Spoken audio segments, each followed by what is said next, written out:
devotees and Bhagavāns. 6.40. Very nice slokam, very positive, optimistic, hopeful, giving slokam. Krishna says, pārtha naiveha nāmutra vināśas tasya vidyate nahi kalyāṇa-kṛt kaścid durgatiṁ tāta gacchati. So naiva nāmutra. Iha means in this birth. Amutra means next birth. So Krishna is assuring anyone who's performing the right activities. Krishna is using the word kalyāṇa-kṛt. I always remember this verse, especially when I go to the funeral of any devotees. I always remember this shloka. It might be very hopeless for many people surrounding, in the funeral. I mean, I had, last week was one funeral, so I was remembering the same shloka. So anyone who has performed an activity that is kalyāṇa. Kalyāṇa means auspicious. Kalyāṇa-kṛt. So we are performing right now a kalyāṇa-kṛt, a very auspicious activity. Devotionally auspicious. So there is normal sukriti, there is bhakti unmukha sukriti. So normal sukriti is punyam. Sukriti, good actions. So they lead to punyam. They might not lead to bhakti. But there is something called bhakti unmukha sukriti. That sukriti that is favorable for the cultivation of bhakti. So Krishna is saying in this shloka, if you have performed anything kalyāṇa-kṛt, your actions are kalyāna, auspicious, then Krishna is saying kaścid, at any point of time, durgatiṁ. There is nothing bad that can happen ever for him. Ever. Durgatiṁ tāta, hey tāta. So Krishna is addressing Arjuna in a very dear tāta, or something is usually addressed when you want to call someone with very great affection. Right? Tāta means my dear, or very intimate way. Okay. Hey tāta, he's saying, hey tāta, hey my dear Arjuna. He's not saying hey pārtha or something like that. Right? He's telling my dear Pṛthā. Not just saying hey pārtha, not like that. Or not like in a good occasion, not in a very honorific way, but in a very affectionate way. See how Krishna knows, because Arjuna is concerned right now. So because Arjuna is concerned about something, he wants to take to spiritual life, but he's a little concerned whether taking to it would also mean that he loses out on everything. So that's a very dangerous concern to have, to think, okay, I'm trying to move forward in spiritual life, but I am hesitant for it because what if, and there are a lot of what if questions that comes on my mind. So you need someone to actually give you a positive assurance that don't worry, I'm here on the other side. You just come overboard and then I'm there to take you over. So you need such an assuring voice to tell you that that everything is good. You just have to. You're just doing the right thing. Don't step back because of some uncertainty. So Krishna wants to assure Arjuna. See, Krishna uses a very fitting word. He says tāta, and that makes a world of difference. To say, my dear Arjuna, my dear loving Arjuna, my dear, don't be worried. That side, like usually, tāta is something more like maybe a child is calling a father, like you see in Vishnu Purana, Prahlad Maharaj calls Hiranyakashipu tāta, my dear father. Right? So it's a very intimate word. So Krishna is assuring Arjuna, hey tāta, there is anyone who's performing kalyāṇa-kṛt, durgatiṁ, there is nothing that can ever happen for him, anything inauspicious. So don't think he has left everything for spiritual life. No, he has done something very noble. So his effort is faith, because we need faith to move forward in spiritual life, is it not? We need to have faith in something sublime, or else one cannot sustain spiritual life. So that faith, he has had the intelligence to exert that faith. Now that will not go unrewarded, and ever there is nothing durgati for him at all. So It's a very, very positive shloka, and Prabhupada gives a very elaborate purport. So Prabhupada is saying, and I really like this line, Prabhupada says, anyone who voluntarily accepts all bodily discomforts for the sake of making progress on the path of Krishna consciousness can be called a perfect transcendentalist under severe austerity. So, very nice point.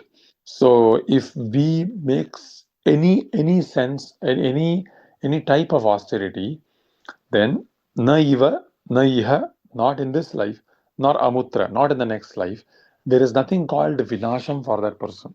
So, if there is a shloka or a section of Srimad Bhagavatam that mirrors the same type of spirit that Krishna talks in this shloka, that would be the conversation between Yamadutas, Yamaraj and Yamadutas.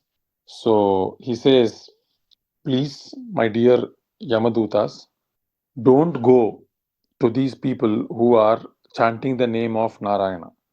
Te deva siddha parigita pavitra ghata ye sadhava samadrisho bhagavat prapannaha तानोपसीदत हरेर्गतयाभिगुप्तान् नैषां वयं न च वय प्रभवामदण्डे तेदेव सिद्ध परिगीत पवित्र घाता.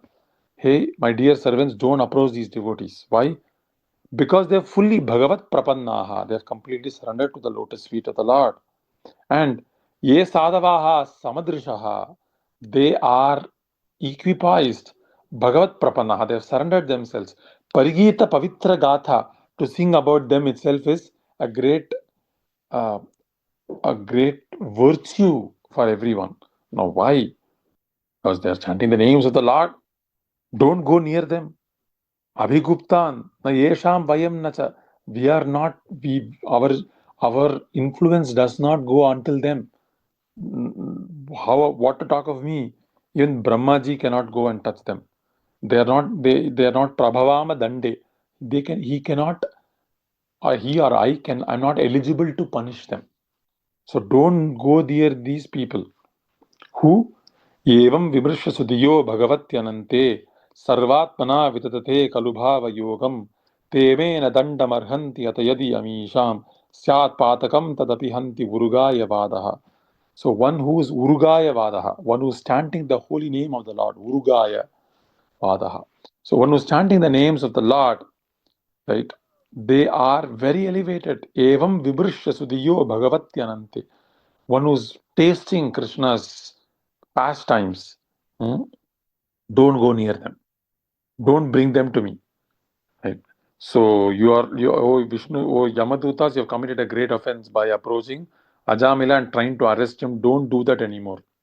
So Yamaraj is saying, Etavata maga nirharanaya pumsam sankirtanam bhagavato gunakarma namnam vikrishya putra magavan yadachamilopi narayaneti yamanaya bhuktim. Very nice shloka. Sankirtanam bhagavato gunakarma namnam. Because Ajamila glorified Sankirtanam bhagavato gunakarma namnam. He glorified the guna and the karma of the nama. Because he did that, Sankirtanam, he did this. He is relieved from all sinful reactions. All sinful. Vikrishya putram aghavan is aghavan. That's like we say vidwan, gunavan, dhanavan. So Yamaraj is calling Ajamila as Aghavan. Ajamila as Aghavan. Aghavan Ajamila Api. So he's the best title for Ajamila is not is like a Pandit or Gunavan or Dhanavan or Danyavan, whatever it is. He's Aghavan. Agha means sinful person. So though he's Aghavan, what did he do? Vikrishya Putram. He is glorified. Sankirtanam Gunakarma Namnam. He cried the names of the Lord, the pastimes of the Lord, when he was going to die. Because of that, he became freed from all the sinful reactions. So you can see here, anyone like Ajamila was not even, Prabhupada's writing, mentioning in one of the lectures, Ajamila was not even a Vaishnava before. Ajamila was a good Brahmana, well-trained Brahmana, but the basics, the roots of Vaishnavism was there. That's the words that Prabhupada uses. So because of that, he somehow was having an affinity to the name Narayana, though he did not know the activities or the pastimes or the glory of Narayana. So during the time of death is when he realizes actually the extent of what he has done. So similarly, maybe all of us might not realize who Prabhupada is right now. Maybe we are just going about our daily business, doing our divorce service and our chanting or whatever. Or we might not realize the glory of the holy name or what we have gotten into by accident or by purpose or by volition or by some mercy. We don't know. Somehow we have gotten into this Krishna consciousness movement. You might not realize it right now, or you might realize it. I don't know. At least I have not realized the greatness of what I have come into. Sometimes I get a peek and then immediately Maya captures me and puts me back into where I belong. But the point is we might not realize. But rest assured, we are in a very, very bright spot. And it might take lifetimes to realize, or it might take maybe tomorrow or even today to realize. But rest assured, we are in a very, very, very good spot of having taken the decision to sacrifice our life, our time, our 9 o'clock, our Fridays or Saturdays or whatever to Krishna consciousness. So we are in a very good spot. Who says this? Krishna says this. Yamaraj says this. Yamaduta says this. Vishnuduta says this. So who else do we want to confirm that we are on the right path, right track? Hi kalyāṇa-kṛt kaścid durgatiṁ tāta gacchati. Hey Tata, hey Arjuna, there is no vinasham, there is no inauspiciousness for a person who is performing kalyāṇa-kṛt. So every devotee, whatever he anarthas he might have, whatever difficulties he might be undergoing, because he's performing kalyāṇa-kṛt, he's making the right decision to go forward in spiritual life. By accident, by volition, whatever it is, he's performing the kalyāṇa-kṛt, the right activity. So his success is assured. So we should have this optimism in our life. Only then we can overlook the faults of other devotees, and we can also be optimistic in our own path. Right? Our process is spiritual optimism, that we have actually caught the lotus feet of the Lord, we are chanting the holy name of the Lord, and we are performing this kalyāṇa-kṛt. Durgatiṁ tāta na gacchati. There is no durgatiṁ. There can be apparent failures, accidental failures, but rest assured, our success is very near. Right?